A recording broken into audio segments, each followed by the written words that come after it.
Hello, my name is Arah, and I'll be reading today from BRINE ORCHID, which is a finalist for the 2025 Big Other Book Prize.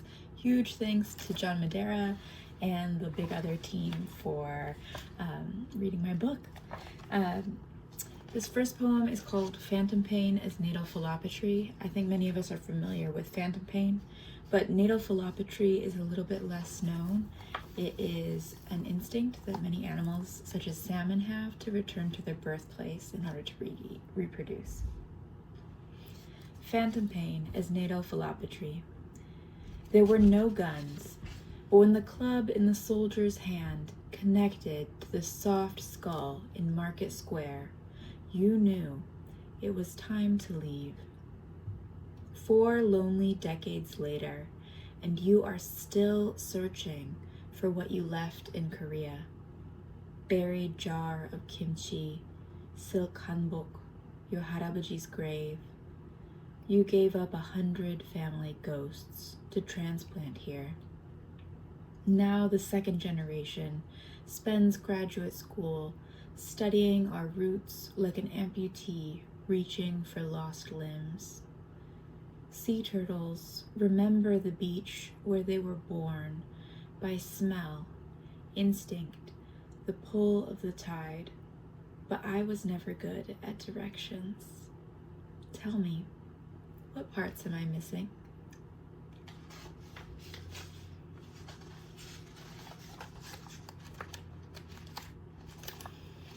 This poem is called Burning the Ships, and it is in a stair-step format throughout the page so that each line gets longer. Burning the ships. The return will be painful. You will lose more than you believed you were blessed with. Each glory at loss with interest. You will survive impossibly, carved from many memories. Odysseus snagged on islets, crew scattered, men devoured. A sea salmon pulled inevitably up a clear, fresh stream. Oriental blossom on tropical islands. Orchid in the brine, suckling salt water. Song from a bird given up as extinct for generations, heard miraculously once again.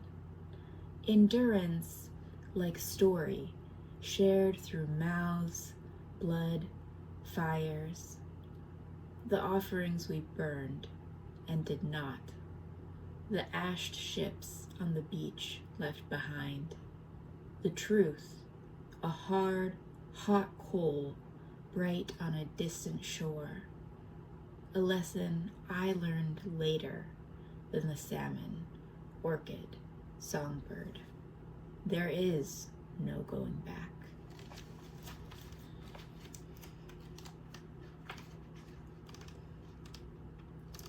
All right, and the last poem I have for us today is called Origin of Species. Let the strongest live and the weakest die, you said, spinning a beer bottle cap with opposable thumbs. As your words echoed, I thought of my friend admitted to emergency with water in her lungs and eyes, or my mother, bedridden in those early years. Hands gentle in my hair, though her body tore at her body, day after day, the unrelenting tenderness she offered failing orchids, nursing them into a health she couldn't have.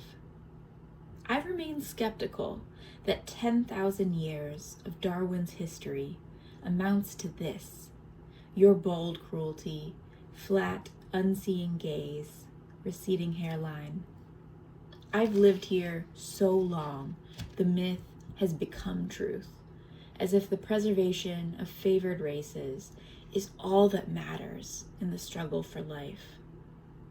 I wonder what look would have flowered on Charles's blunt face at your application of his words, how carefully his fingers brushed the soft flesh of prized star orchids in the quiet ecosystem of his greenhouse.